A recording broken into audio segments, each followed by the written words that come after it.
Since the return of multi-party politics in Kenya in 1991, there is a political party that has dominated Kenyan politics for the past 21 years, and that is the Orange Democratic Movement, popularly known as ODM. Since its founding in 2005, the party has given rise to individuals who have shaped or are currently shaping Kenyan politics. That includes people like the late Raila Odinga, who was the founding member and party leader for 20 years, William Ruto, who is the current president, James Aggrey Bob Orengo, governor of Siaya, Babu Owino, MP of Embakasi East constituency, Edwin Sifuna, senator of Nairobi, Hassan Ali Joho, former governor of Mombasa and the current minister of mining, Junet Mohammed, MP Suna East constituency, just to mention a few. Since the passing of its founder in October of last year, a lot of strife has been happening within the party. This is mainly because of a dispute of whether the party should support the re-election bid of President Ruto in the next general election, that is 18 months away. This dispute has broken the party into two, those who are for and those who aren't. And the question on everyone's mind is this the end of ODM? ODM is a party started as a movement in 2005 that was against a constitutional referendum that wanted to give sweeping powers to the president. The No movement was spearheaded by Raila Odinga, who by then was a minister in the NARC coalition government that had brought Moi Kibaki into power 3 years ago, after they had ended the 24-year authoritarian rule of President Moi. Before the NARC coalition came into power, as the main part of their Memorandum of Understanding, the coalition had agreed upon the creation of a new constitution that would create a parliamentary system, with a stronger prime minister and a weakened presidency.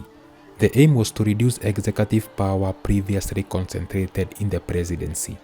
The prime minister position was meant for Raila Odinga, who had played a key role in Kibaki's victory.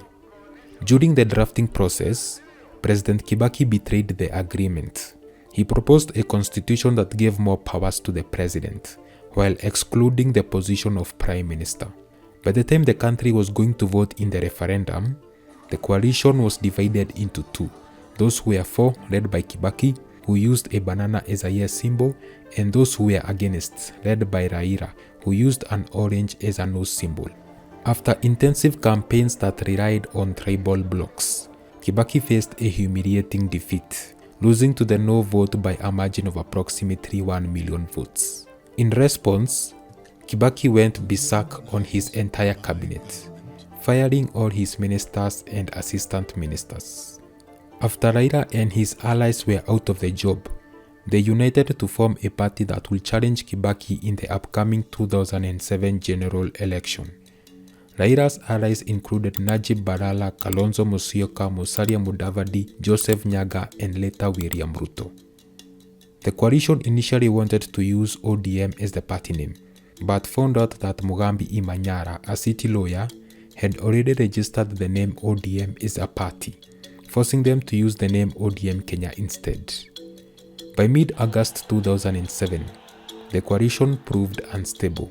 This was because of an internal rivalry between Kalonzo and Raila over whom will be the party's presidential flag bearer. Raila, Mudavadi, Ruto, Nyaga and Balala later defected from ODM Kenya and took over the ODM party registered by Mugambi Imanyara, while Kalonzo and his supporters remained in the original ODM Kenya.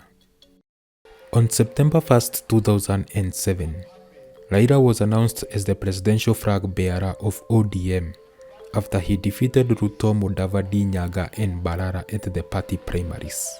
The 2007 general election was the first time the Orange Democratic Movement participated as a political party to field candidates for elective positions. Because the 2007 campaign centered around tribalism, ODM had dominion in 6 of the 8 provinces.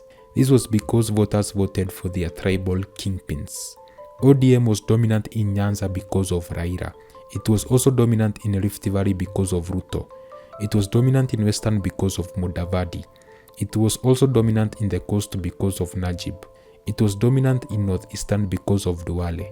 The provinces of Nairobi and Eastern were equally shared between ODM PNU and ODM Kenya because of ethnic pluralism. The only province that ODM was weak in was in Central Province, because it was Kibaki's home turf. After the tallying at the constituency level was completed, ODM became the majority party in the National Assembly, securing 99 seats out of the 210. Kibaki's PNU followed with 43 seats. Unfortunately, ODM was unable to take the presidency because the state-controlled Electoral Commission rigged the presidential vote in favor of Kibaki. What then followed was an outbreak of tribal violence across the country that resulted in the death of more than 1,000 people and the displacement of more than 500,000 citizens. In 2008, after intense mediation by the African Union, Raila's ODM and Kibaki's PNU reconciled by forming the Grand Coalition Government, where Kibaki retained the presidency, while Raila took the newly created position of Prime Minister. In the 2013 general election, ODM once again fronted Raila for the presidency. The party entered a coalition with Ford Kenya of Moses Wetangula and Wiper of Kalonzo Musyoka to support Raila as the presidential candidate, and Kalonzo as his running mate. This time, Raila was going against Uhuru Kenyatta of TNA, who partnered with a familiar opponent, William Ruto, who had defected from ODM to create his URP party. After the voting took place, ODM once again dominated the National Assembly, securing 96 seats out of the 350. Uhuru's TNA followed with 88 seats. Under the new 2010 constitution, devolution was introduced to bring government closer to the people. This led to the abolishment of the provinces and the creation of 47 county governments, together with the new body of the Senate, whose job is to oversight the counties. Out of the 47 counties, ODM won governorship in 16 of them, with the rest being divided between the other parties. In the Senate, ODM tied with TNA, securing 17 seats each. But because of the tribal coalitions, ODM was on the losing side in both houses. This made it impossible for the party to stop bills that did not favor the party's interests. For the presidency, Raila accepted defeat after losing to Uhuru Kenyatta. In the 2017 general election, the main contenders for the top seat were still the same two men. The only difference was that Uhuru and Ruto had merged their two parties to create the Jubilee Party. Jubilee turned out victorious as the ruling party and the majority party in both houses and in the counties. Raila then challenged Uhuru's victory in the Supreme Court. The court ruled in favor of Raila, annulling Uhuru's victory. Before the repeat presidential election, Raila decided to boycott the election, citing that the election would once again be rigged because his demands of electoral reforms weren't implemented. After Uhuru won the repeat election and was sworn in for his second and final term in office, Raila staged a swear-in ceremony the following year as the people's president. This raised tensions within the country and raised fears about a repeat of the 2007-2008 post-election violence. In March of 2018, the two leaders met to reconcile their differences that helped to bring calm within the country. The 2022 general election was considered as Raila's last attempt to win the presidency, since he was now getting old.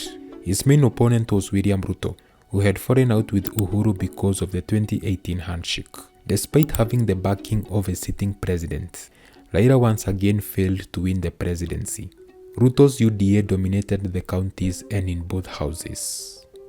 In 2024, a series of nationwide protests led by Gen Zs broke out across the country because of a finance bill that wanted to raise the already high cost of living.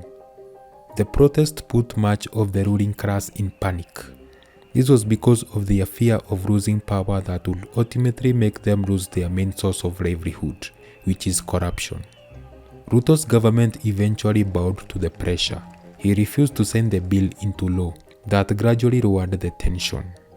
Afterwards, President Ruto dismissed his original cabinet and announced a plan for a more inclusive administration that would address the issues raised during the protests. In July, he unveiled a first batch of cabinet nominees that included members from the ODM. Ruto's UDA and Raila's ODM formalized the broad-based government through the signing of an MOU on March 7, 2025. A hand of applause. We are telling them we are moving forward as one united Kenya. As time progressed, a lot of strife started to happen within the ODM party. This was mainly because of the divided opinion among its members on whether the party should support Ruto's government or remain critical and be steadfast on the party's goal for 2027. This divided the party into two, those who are pro-Ruto and those who aren't. Pro-Ruto members are people like Oburu Odinga, Gladys Wanga, Junet Mohammed, John Badi, Peter Kaluma, Hassan Joho, Jalango, and others. Anti-Ruto members are people like Sifuna, Babu Owino, James Orengo, Winnie Odinga, Caleb Amisi, Richard Onyonka, and others. Before the passing of the party leader, his stance was that he was firmly aligned with President Ruto at least until the 2027 general election. After the passing of Raila Odinga, his elder brother Oburu Odinga was announced as the new party leader. Since then, the ODM party has been left more divided than ever, especially with the recent drama where the pro-Ruto section led by Oburu declared that Edwin Sifuna, who has been the party secretary general since 2018, was ousted by the party's National Executive Committee, replacing him with Catherine Omanyo. As it stands, Sifuna maintains that he remains the validly elected secretary general, and stated in a press conference on February 12 that the reason as to why he is being persecuted is his refusal to support Ruto's government. Indeed, as far as internal differences in opinion go, my only cry is that I have refused and I oppose any plans and schemes within the party to support President William Ruto's re-election, because I have held and continue to hold the firm position that this country cannot afford another 5 years of this expensive, divisive, incompetent and disastrous Ruto misadventure. See, the reason as to why ODM is breaking is because the dispute is revolving around one name, and that is William Ruto. Since independence, the country has witnessed the rise and fall of political parties. The first one is KANU, that ruled the country for nearly 40 years, until its electoral defeat in 2002, when Moi decided to support a young Uhuru Kenyatta, that led to the defection of 99% of its members. Today, KANU is a shell of its past, holding only 6 seats in the National Assembly and 0 seats in both the Senate and in the governorship position. The other one is Jubilee, that is led by former President Uhuru Kenyatta. It was dominant during his second term until he fell out with William Ruto by the time 2022 was approaching. Now it only has 32 seats in elective positions. For 20 years, Raila built ODM through blood, sweat and tear gas, and now his brother is selling it all for peanuts. In less than 2 months after his death,